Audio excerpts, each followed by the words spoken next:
रहीम अस्सलाम वालेकुम। आप देख रहे हैं हमारे यूट्यूब चैनल। आज से हम स्टार्ट करेंगे सेकेंड ईयर कोर्स फिज़िक्स का।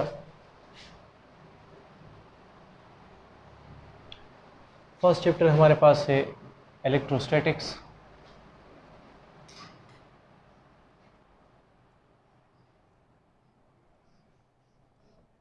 सबसे पहले हम डिफाइन कर देते हैं इलेक्ट्रोस्टैटिक को।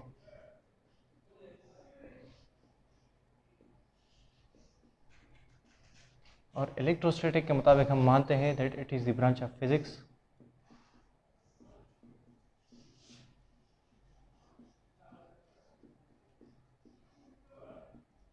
in which we study about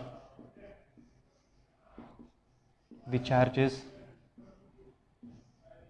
at rest position. It's called electrostatics.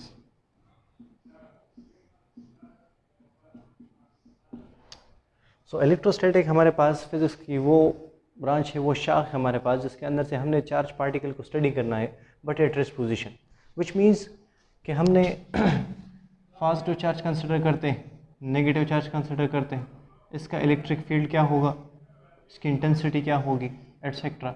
वो सारे प्रॉपर्टीज़ स्टडी करना हम इलेक्ट्रोस्टैटिक के अंदर से डिफाइन करेंगे।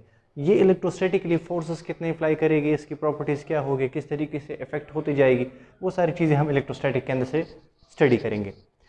अब इलेक्ट्रोस्टैटिक के अंदर से बढ़ने से पहले हम थोड़ा सा चार्ज को समझ लेते हैं कि चार्ज हमारे पास है क्या चीज़। सो जब हम चार्ज की बात करते हैं, so charge it is the intrinsic property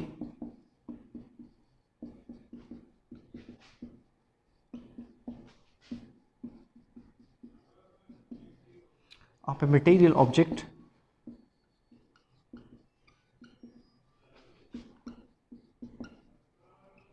because of which it can exert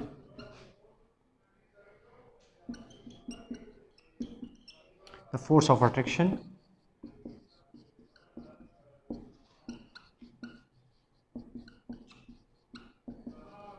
or repulsion. It's called charge.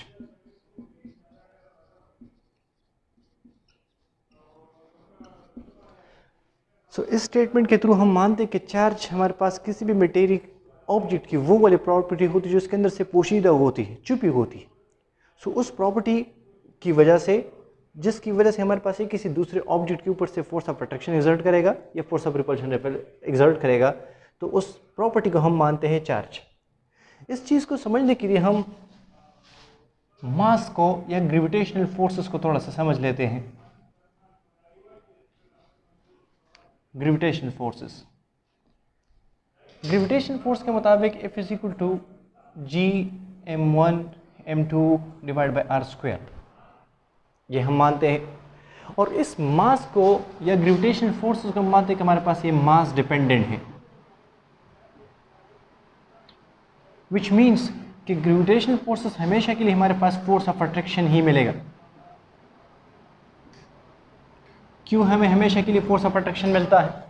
क्योंकि जब हम मास को देखते हैं तो मास का हमारे पास एक नेचर है, दैट इज न्यूट्रल। मतलब कोई पॉजिटिव नेगेटिविटी मास के अंदर से हमारे पास नहीं होती। तो जो मटेरियल ऑब्जेक्ट्स जितने भी हमारे पास होंगे, जिसका हमारे पास मास होगा, हमारे पास माइक्रोग्राम से लेकर मिलियंस ग्राम्स तक, हमारे पास टन तक या ह्यूज यूनिट तक हम चले जाए, तो जिस मटेरियल ऑब्जेक्ट के भी हमारे पास मास होगा, उसके अंदर से हमारे पास ग्रेविटेशनल फोर्सेस एग्जिस्ट करेगी। तो जैसे हम स्टार्स को देखते हैं, सन को देखते हैं, अर्थ को देखते हैं, मून को देखते हैं, तो हर मटेरियल ऑब्जेक्ट के अंदर से हमारे पास एक फोर्स एग्जिस्ट करता है, और वो फोर्स हमारे पास क्या है? Gravitational force. अब ये वाले ग्रेविटेशनल फोर्सेस को देखते हुए हम कहीं पे भी ये नहीं कह सकते कि यहाँ पर हमारे पास थोड़ी सी रिपल्शन होगी। क्यों रिपल्शन नहीं होती? ग्रेविटेशनल फोर्सेस हमेशा के लिए हमारे पास फोर्स ऑफ अट्रैक्शन रहती है, हमेशा के लिए अट्रैक्टिव फोर्सेस रहती है। उसकी एक बुनियादी वजह यह है क्योंकि मास का नेचर हमारे पास सिर्फ एक किस्म का है। मास तो या होता है या फिर नहीं होता, which mean the quantity of matter present in a body. किसी भी कंटेनर के अंदर से, किसी भी चीज़ के अंदर से हमारे पास जो क्वांटिटी होती है, उस क्वांटिटी को हम मानते हैं हमारे पास वो मास है। सो वो जो मास होगा उसका कुछ इफेक्ट होगा उसकी वजह से हमारे पास फोर्स लग सकते हैं, और वो फोर्सेस हमारे पास ग्रेविटेशनल फोर्सेस। अगर किसी चीज़ का मास है तो ग्रेविटेशनल फोर्स होगा, अगर किसी चीज़ का मास नहीं है तो ग्रेविटेशनल फोर्स नहीं होगा। इसकी मैं एक छोटी सी एग्जांपल दे देता हूँ। अगर हम इलेक्ट्रॉन को कंसिडर कर लें तो इलेक्ट्रॉन का मास है, इसलिए ग्रेविटेशनल फोर्स उसका इफेक्ट करेगा। इस तरीके से मैं सन को कंसिडर कर लूँ तो सन का भी मास है, वो भी ग्रेविटेशनल फोर्स एक्सर्ट करेगा। अब इलेक्ट्रॉन में से और सन में से ग्रेविटेशनल फोर्स ज़्यादा किसका होगा? सो ऑब्वियसली हमारे पास मास m1 के और m2 के ऊपर से डिपेंडेंट है। तो मतलब जितना मास का मैग्नीट्यूड, मास का प्रोडक्ट हमारे पास बढ़ता जाएगा, उतनी ग्रेविटेशनल फोर्सेस हमारे पास बढ़ती जाएगी। सो हम मानते हैं कि जो हमारे पास यूनिवर्स है, सोलर सिस्टम है, उस सोलर सिस्टम के अंदर हमारे पास ग्रेविटेशनल फोर्सेस एग्जिस्ट करती है। अब बात करते हैं चार्ज के ऊपर से। तो जिस तरीके से मास किसी भी मटेरियल ऑब्जेक्ट का इंट्रिंसिक प्रॉपर्टी है, इसी तरीके से हम मानते हैं कि चार्ज भी किसी भी मटेरियल ऑब्जेक्ट का हमारे पास इसकी इंट्रिंसिक प्रॉपर्टी है, और इस इंट्रिंसिक प्रॉपर्टी की वजह से हमारे पास ये फोर्स एक्सर्ट करेगा, और उस फोर्स को हम मानते हैं इलेक्ट्रोस्टैटिक फोर्स। इलेक्ट्रोस्टैटिक फोर्स, ये इलेक्ट्रोस्टैटिक फोर्स एक्सर्ट करेगा मटेरियल ऑब्जेक्ट के ऊपर से। इसकी जो फोर्स डिपेंडेंसी होगी,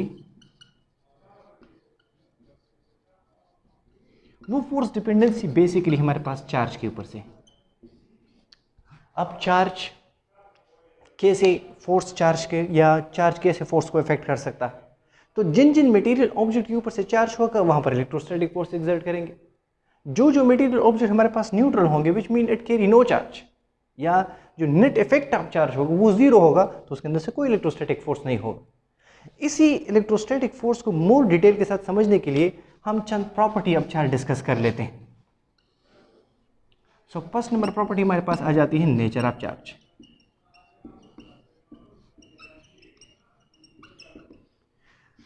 नेचर ऑफ चार्ज के मुताबिक हम कहते हैं कि चार्ज का नेचर दो किस्म का होता है। एक हमारे पास होता है पॉजिटिव चार्ज,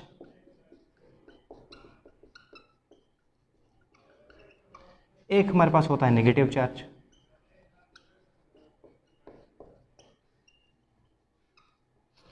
और हम इसके लिए एक डिमॉन्स्ट्रेशन टेक प्लेस कर देते हैं कि हम एक सपोर्ट कंसिडर करेंगे, और उस सपोर्ट के साथ हम एक रॉड सस्पेंड कर देते हैं, ग्लास रॉड। इस तरीके से इस ग्लास रॉड को हम रफ कर देते हैं सिलिक कपड़े के साथ। जैसे हम इसको रफ करेंगे, इसके ऊपर से एक चार्ज अफेयर हो जाएगा, and I can call it positive charge हमारे पास अफेयर हो गया। क्यों पॉजिटिव चार्ज अफेयर हो गया? तो इस बात को हम यूँ मान सकते हैं कि अगर हमारे पास एक न्यूट्रल एटम है जिसके अंदर से एक पॉजिटिव चार्ज है और एक हमारे पास नेगेटिव चार्ज है, तो ये एटम इलेक्ट्रिकली हमारे पास न्यूट्रल है, लेकिन किसी भी तरह से मैंने इसको एनर्जी प्रोवाइड कर दी, थर्मल एनर्जी प्रोवाइड कर दी, फ्रिक्शनल एनर्जी मैंने प्रोवाइड कर दी, हीट एनर्जी प्रोवाइड कर दी, और उस एनर्जी के थ्रू मैंने यहाँ से इस इलेक्ट्रॉन को निकाल लिया। तो जब मैं इस इलेक्ट्रॉन को निकाल लूँगा तो यहाँ पर डिफिशिएंसी ऑफ इलेक्ट्रॉन आ जाएगा। तो जब डिफिशिएंसी ऑफ इलेक्ट्रॉन आएगा तो यहाँ पर एफिशिएंसी ऑफ पॉजिटिव चार्ज आ जाएगा, और एज ए रिजल्ट हमारे पास इस एटम के ऊपर से पॉजिटिव चार्ज अफेयर हो जाएगा। इसी तरीके से ये वाला इलेक्ट्रॉन हमारे पास फ्री स्पेस के अंदर से स्टेबल नहीं रहता, तो किसी न किसी एटम ने इस इलेक्ट्रॉन को ऑब्जर्व करना है, कैच करना है। तो जैसे ये वाले इलेक्ट्रॉन कोई दूसरा एटम, कोई दूसरा एलिमेंट, कोई दूसरा कंपाउंड कैच कर देगा, तो उस कैच करने से हमारे पास एफिशिएंसी ऑफ इलेक्ट्रॉन आ जाएगा, और उस एफिशिएंसी ऑफ इलेक्ट्रॉन की वजह से उस मटेरियल ऑब्जेक्ट के ऊपर से हमारे पास नेगेटिव चार्ज आ जाएगा। हमने क्या कर दिया, यहाँ पर हमने रबिंग टेक प्लेस कर दी, और उस रबिंग की वजह से हमने कहा कि डिफिशिएंसी ऑफ इलेक्ट्रॉन हो गया, तो उस ग्लास रॉड के ऊपर से हमारे पास पॉजिटिव चार्ज आकर हो गए। अब दूसरा हम एक रॉड सस्पेंड कर देते हैं यहाँ पर, सेम नेचर का वही ग्लास रॉड, और उसको भी हमने रब कर दिया सिलिक कपड़े के साथ। रिजल्ट में क्या मिला, उसके ऊपर से भी पॉजिटिव चार्ज अफेयर हो गए। अब जैसे दोनों को हमने एक दूसरे के करीब ले आए, तो इसके रिजल्ट में से हमारे पास मूवमेंट क्रिएट हो गया, और मूवमेंट के लिए हम मानते हैं कि रिस्पॉन्सिबल चीज़ जो होती है हमारे पास फोर्स है, और फोर्स को हम डिफाइन करते हैं दैट इज द पुश और पुल ऑफ ए थिंग। तो अगर दोनों के ऊपर से सेम चार्ज है तो रिजल्ट में हमारे पास फोर्स ऑफ रिपल्शन होगा बिटवीन दीज टू रॉड्स। ये दोनों रॉड एक दूसरे को रिफिल करेंगे। अब इसके साथ एक सवाल और भी पैदा होता है, क्या ये दोनों रॉड एक दूसरे को टच करेंगे तभी एक दूसरे के ऊपर से रिफिल करेंगे? So answer is no. यहाँ से जो फोर्सेस हमारे पास अकर होगी, उस फोर्सेस को हम कहते हैं नॉन कांटेक्ट फोर्सेस।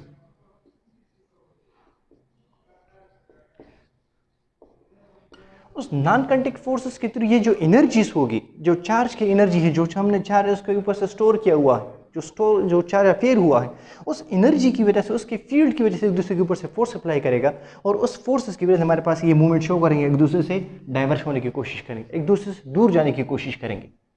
इसी डिमॉन्स्ट्रेशन को हमने थोड़ा सा और स्टडी किया और हमने इसको ऑब्जर्व किया। इसी ऑब्जर्वेशन के अंदर से हमने कहा कि अब हम ग्लास रॉड की बजाय एक प्लास्टिक का रॉड ले लेते हैं और उस प्लास्टिक रॉड को हम रब कर देते हैं और रबिंग के बाद हम देखते हैं कि आइदर इसके ऊपर से कौन से चार्ज अफेयर हो जाते हैं या फिर उस चार्जेस के बीच में से हमारे पास क्या रिजल्ट्स आ सकते हैं, क्या क्या ऑब्जर्वेशन हमारे पास आ सकती है। So let's see. अब हमने एक प्लास्टिक रॉड लिया, सपोर्ट के साथ स्ट्रिंग और इसके साथ हमने एक प्लास्टिक रॉड लिया इस तरीके से। इस प्लास्टिक रॉड को हमने रफ कर दिया और हमने कहा कि इसके ऊपर से नेगेटिव चार्ज अफेयर हो गए। इसी तरीके से हमने एक दूसरा रॉड लिया और उसके अंदर से भी यही फंक्शन हमने परफॉर्म कर दिया। इसी फंक्शन के थ्रू हमारे पास फिर से नेगेटिव चार्ज अफेयर हो गए। यहाँ पे भी हमें फोर्स ऑफ रिपल्शन मिला।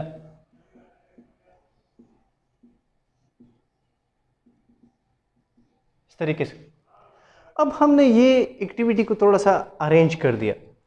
लेट्स सपोज मैंने ये वाला नेगेटिव चार्ज उठाया और इस अपरेटस के अंदर से यहाँ पर प्लेस कर दिया, पॉजिटिव चार्ज की बजाय नेगेटिव चार्ज। इसी तरीके से यहाँ पर मैंने वो पॉजिटिव वाला चार्ज प्लेट उठाया, रॉड उठाया और यहाँ पर प्लेस कर दिया। अब हम देखना ये चाहते हैं कि यहाँ पर हमारे पास क्या सिनेरियो रहता है, इस सिचुएशंस के ऊपर हमारे पास कौन सा फोर्स एक्ट करेगा। तो अब हमारे पास एक नेगेटिव चार्ज, एक हमारे पास पॉजिटिव चार्ज, यहाँ पे भी एक हमारे पास नेगेटिव चार्ज, एक हमारे पास पॉजिटिव चार्ज। तो रिजल्ट्स में से हमें अब यहाँ पर फोर्स ऑफ अट्रैक्शन मिला।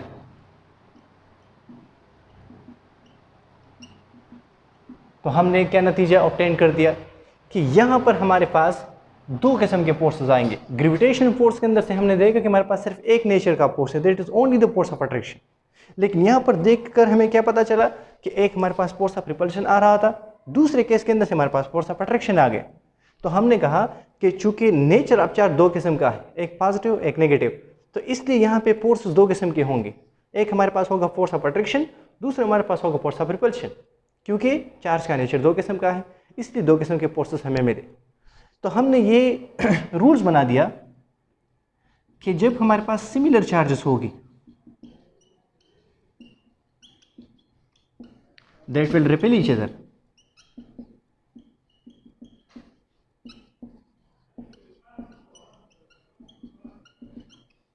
और दूसरा रूल हमने यह बना दिया कि अपोजिट पोलरिटी वाले चार्जेस, ये opposite charges that will attract each other।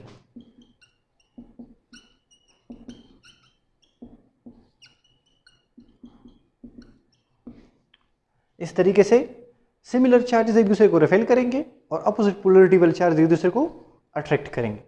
अब हमें पता कैसे चलेगा कि दो मटेरियल ऑब्जेक्ट के ऊपर से हमारे पास फोर्स ऑफ अट्रैक्शन होगा या फोर्स ऑफ रिपल्शन होगा, या किसी भी मटेरियल रॉड के ऊपर से हमारे पास पॉजिटिव चार्ज रहता है या इसके ऊपर से नेगेटिव चार्ज रहता है। तो इसके लिए हम एक अपैरेटस देखते हैं जिसको हम कहते हैं इलेक्ट्रोस्कोप।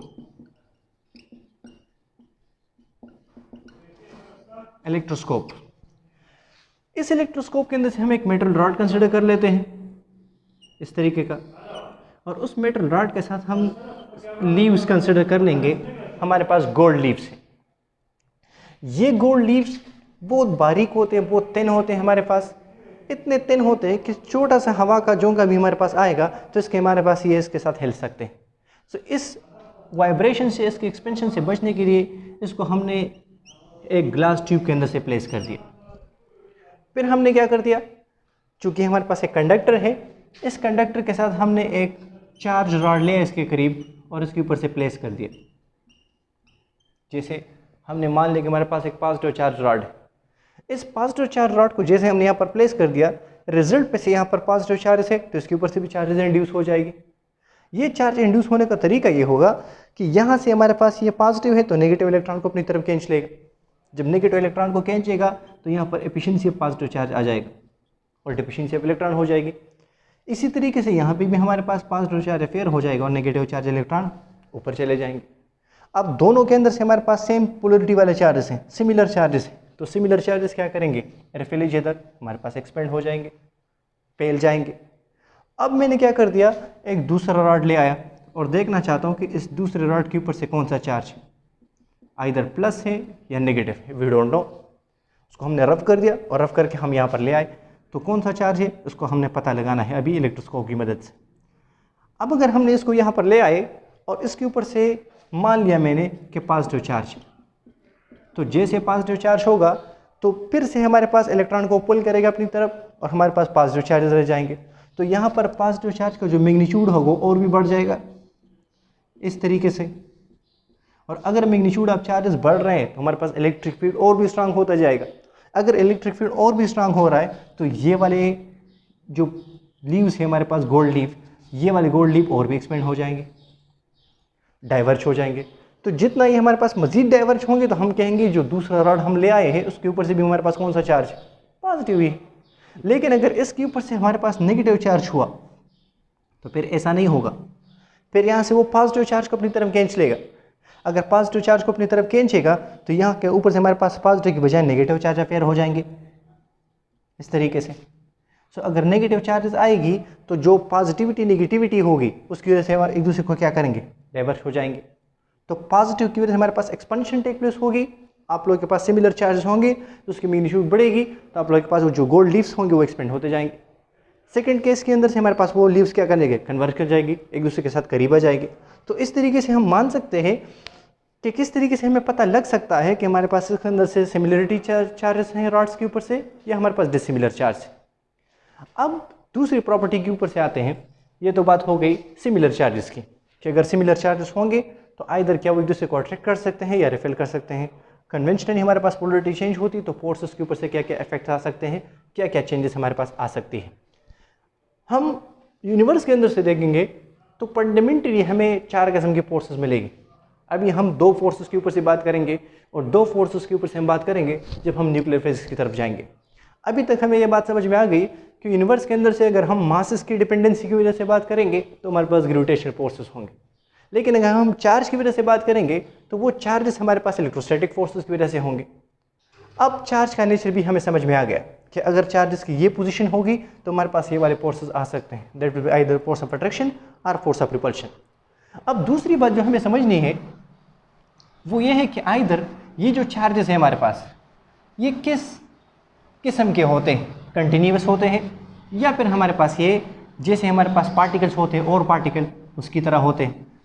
सो इस सवाल का जवाब देने के लिए हम कहते हैं कि चार्ज जो हमारे पास है वो क्वांटाइज्ड है, जिस तरीके से हमारे पास लाइट क्वांटाइज्ड है। लाइट के अंदर से अगर हम अर्ली थ्योरीज देख ले तो उस अर्ली थ्योरीज के मुताबिक हम मानते हैं कि लाइट हमारे पास एक कंटिन्यूस फॉर्म में से रहती है। जैसे हमारे पास वेव्स होती है, वेव्स जैसे मूव करेगी वैसे ही हमारे पास लाइट भी मूव करेगा। इन्हीं एक्सपेरिमेंट्स के ऊपर से फिर हमने मान लिया कि लाइट हमारे पास in the form of waves नहीं बल्कि डिस्क्रीट पैकेट्स में अंदर से मूव करती, और उस एक पैकेट को हमने नाम दिया कि हमारे पास वो क्वांटा है। उस क्वांटा को फिर लेटर ऑन हम प्रोटॉन का नाम देंगे and that proton carry energy E is equal to hf। So दूसरी प्रॉपर्टी जो हमारे पास आती है that is called quantisation of charge. Quantisation of charge, quantisation of charge कि चार्ज हमारे पास डिस्क्रीट पैकेट्स के अंदर से रहते हैं और उसका जो एक क्वांटा है, एक पैकेट है, वो हमारे पास इलेक्ट्रॉन है and that carry Q is equal to NE where N is the number 0 plus or minus 1 plus or minus 2 and so on, and E is the electronic charge, electronic charge। अब electron के देखते हुए हम मानते हैं कि क्या ये इलेक्ट्रॉन चार्ज है। So no, electron is a particle, electron is a particle. और पार्टिकल के कैरेक्टर्स क्या होते हैं, उसका मास होगा, मोमेंटम होगा हमारे पास एटसेट्रा, ये वाली प्रॉपर्टीज शो करेगा। और इलेक्ट्रॉन ये सारे प्रॉपर्टीज शो कर रहा है कि उसका स्पेसिफिकली हमारे पास मास है, उसका मोमेंटम होता है। अब इस इलेक्ट्रॉन के ऊपर से हम चार्ज की बात करते हैं तो इसके अंदर से भी एक प्रॉपर्टी है लाइक मास। इसलिए हम इलेक्ट्रॉन को कहते हैं कि हमारे पास चार्ज कैरियर है, मतलब ये इतना चार्ज कैरी करेगा और उस चार्ज कैरियर के हम कहते हैं 1.6 मल्टीप्लाई बाई 10⁻19 कूलम्स। एक इलेक्ट्रॉन को हम उठाएंगे तो उस एक इलेक्ट्रॉन के ऊपर से हमारे पास इतना चार्ज मिलेगा। इतना चार्ज ये वाला इलेक्ट्रॉन कैरी कर सकता है अपने साथ। आप किसी मैटर को डिवाइड करते जाएंगे, इतना डिवाइड करते करते हम चले गए कि हम एटम के सतह के ऊपर से चले गए। एटम को फिर हमने मजीद डिवाइड कर दिया और तोड़ दिया, तो तोड़ते तोड़ते हमें इलेक्ट्रॉन मिल गए। अब इलेक्ट्रॉन आ गया तो इलेक्ट्रॉन के ऊपर से हमने देखा कि इतना चार्ज आ सकता है। अब इलेक्ट्रॉन को हम मजीद डिवाइड नहीं कर सकते, इसलिए इलेक्ट्रॉन हमारे पास क्या बना? Fundamental particle.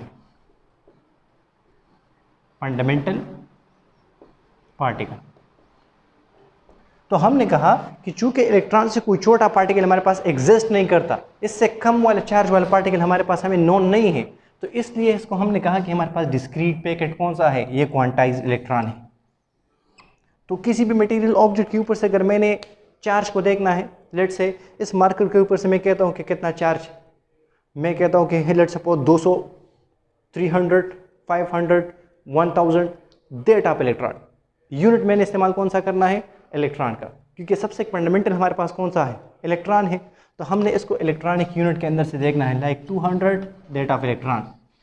तो इलेक्ट्रॉन के चार्ज के ऊपर से कितना चार्ज है, इसके साथ मल्टीप्लाई करेंगे तो जो 200 के साथ मल्टीप्लाई करने के बाद जो वैल्यूज आएगी वो मैं मानूंगा कि इस कंडक्टर के ऊपर से, इस मटेरियल के ऊपर से इतना चार्ज हमारे पास एग्जिस्ट करता है। तो दूसरी प्रॉपर्टी हमारे पास यह गई कि चार्ज हमारे पास क्वांटाइज्ड रहेगा। पहला हमने नेचर को समझ लिया, दूसरा हमारे पास क्वांटाइज्ड। तीसरी जो प्रॉपर्टी हमारे पास आएगी उसको हम कहते हैं कंजर्वेशन। एंड कंजर्वेशन से मुराद क्या होता है? So we are familiar with the concept of law of conservation of energy, law of conservation of matter. और law of conservation of matter के मुताबिक हम मानते हैं कि matter can neither be created not destroyed but it can be converted into other form. इस तरीके से एनर्जी के लिए भी हमने कहा था कि energy can neither be created not destroyed but it can be transform from one form into another form. Different forms के अंदर से इसकी कंजर्वेशन टेक प्लेस हो सकती है। जैसे हमारे पास सोलर एनर्जी है, उस सोलर एनर्जी को हम इलेक्ट्रिकल एनर्जी के अंदर से ट्रांसफॉर्म कर सकते हैं, केमिकल एनर्जी के अंदर से काम ले सकते हैं, एंड सो ऑन। बैटरीज के अंदर से हम काम करते हैं, सोलर सेल्स के अंदर से हम काम करते हैं इसके ऊपर से। तो इसी तरीके के कंसेप्ट हमने एक और लगाया और हमने कहा कि चार्ज हमारे पास क्या रहेगा? कंजर्व रहेगा, which simple mean that the total amount of charge should remain constant. The overall amount of charge, total charge should remain constant, or we can say remain conserved. कैसे कि मान सकते हैं हम इसको? इसके भी हम एक छोटी सी एग्जांपल देंगे और उस एग्जांपल से हम समझेंगे कि कैसे टोटल अमाउंट ऑफ चार्ज हमारे पास कंजर्व रहेगा। विच सिंपल मीन्स कि आप लोग ऐसा नहीं कर सकते कि इंडिविजुअली आप चार्ज क्रिएट कर दें। आप चार्ज क्रिएट करेंगे तो वो चार्ज किसी न किसी फॉर्म से आप लेंगे और किसी न किसी मटेरियल ऑब्जेक्ट के अंदर से ट्रांसफॉर्म करेंगे, लेकिन जो नेट इफेक्ट होगा जहाँ से तुम लोग ट्रांसफॉर्म करोगे और जिसको मिलेगा वो नेट इफेक्ट हम देखेंगे। So that net effect will remain same. वो नेट इफेक्ट हमारे पास क्या रहेगा? वो कांस्टेंट रहेगा। तो इसके लिए हम एक सिंपल सी अजम्पशन ले लेते हैं, जैसे कि मैं एक पार्टिकल कंसिडर करता हूँ इलेक्ट्रॉन, और इलेक्ट्रॉन के ऊपर से चार्ज है 10⁻⁻19 कूलम। नेगेटिव चार्ज तो माइनस साइन लगा दिया। अब एक दूसरा पार्टिकल मैं लिखता हूँ कि वही इलेक्ट्रॉन है, लेकिन उस इलेक्ट्रॉन के ऊपर से चार्ज हमारे पास है प्लस, और इस पॉजिटिविटी के लिए मैं लिख दूँ प्लस 1.6 मल्टीप्लाई बाई 10⁻⁻19 कूलम। दोनों इलेक्ट्रॉन है, तो एक नेगेटिव चार्ज के साथ इलेक्ट्रॉन, दूसरे पॉजिटिव चार्ज के साथ इलेक्ट्रॉन, विच मीन कि दोनों के जो मासेस की मैं बात करूंगा तो मासेस और सारे कैरेक्टर इन दोनों के एक जैसे होंगे, लेकिन सिर्फ इसका चार्ज प्लस है और इसका चार्ज माइनस है। इसी कैरेक्टर की वजह से इस इलेक्ट्रॉन को मैं मानता हूं एंटी पार्टिकल ऑफ इलेक्ट्रॉन। अब हम देखना ये चाहते हैं कि क्या ये टोटल चार्ज हमारे पास कंजर्व रहता है या नहीं रहता। तो अगर मैं इस इलेक्ट्रॉन को दूसरे इलेक्ट्रॉन के साथ टकरा दूं, नेगेटिव और ये वाला पॉजिटिव, तो टकराने के बाद हमारे पास ये ब्लास्ट कर जाएंगे, और ब्लास्ट करने के बाद हमारे पास यहाँ से एनर्जी मिल जाएगी इस तरीके से। सो इसकी जो एनर्जी होगी इज इक्वल टू HF, यहाँ पर energy is equal to HF इस तरीके से, और यहाँ पर हमारे पास इसको मैं कंसिडर कर +1 और इसको मैं कह दूँ लेट एज्यूम एट +1। तो बोथ साइड की before collision and after the collision charge को ज़रा देख ले। सो बिफोर कोलिजन हमारे पास चार्ज है -1 +1, आफ्टर कोलिजन हमारे पास चार्ज क्या है, इसके ऊपर से नो चार्ज, इसके ऊपर से नो चार्ज, ये भी न्यूट्रल पार्टिकल, ये भी न्यूट्रल पार्टिकल, सो 0 + 0, सो ये दोनों कैंसिल, 0 = 0। सो बिफोर और आफ्टर हमारे पास चार्ज की वैल्यू क्या है, वो कंजर्व रहेगी।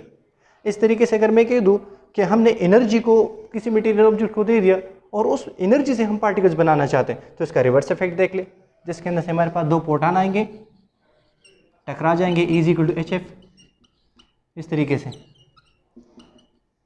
और उसके अंदर से मीडियम के तौर पर मैं एक न्यूक्लियस कंसिडर करूंगा किसी भी एटम का, रिजल्ट में से हमारे पास पार्टिकल्स निकलेंगे। तो वो पार्टिकल एक पॉजिटिव पार्टिकल होगा और एक नेगेटिव होगा, बिकॉज हमने कंजर्वेशन लॉस को ओबे रखना है। किसी भी फिजिकल प्रोसेस को हम एक्सप्लेन करेंगे तो उस फिजिकल प्रोसेस के अंदर से हम कंजर्वेशन लॉस को ओबे करना होगा, और यही एक लॉ है हमारे पास कि कोई फिजिकल प्रोसेस टेक प्लेस होता है तो उसके अंदर से हमने ये लॉ को ऑब्जर्व करना होगा कि कंजर्वेशन लॉस हमारे पास चार्ज की भी कंजर्व होनी चाहिए, जैसे मोमेंटम की होती है, जैसे मास की होती है, जैसे एनर्जी की होती है, एंड सो ऑन। तो इस तरीके से चार्ज भी हमारे पास कंजर्व होना चाहिए।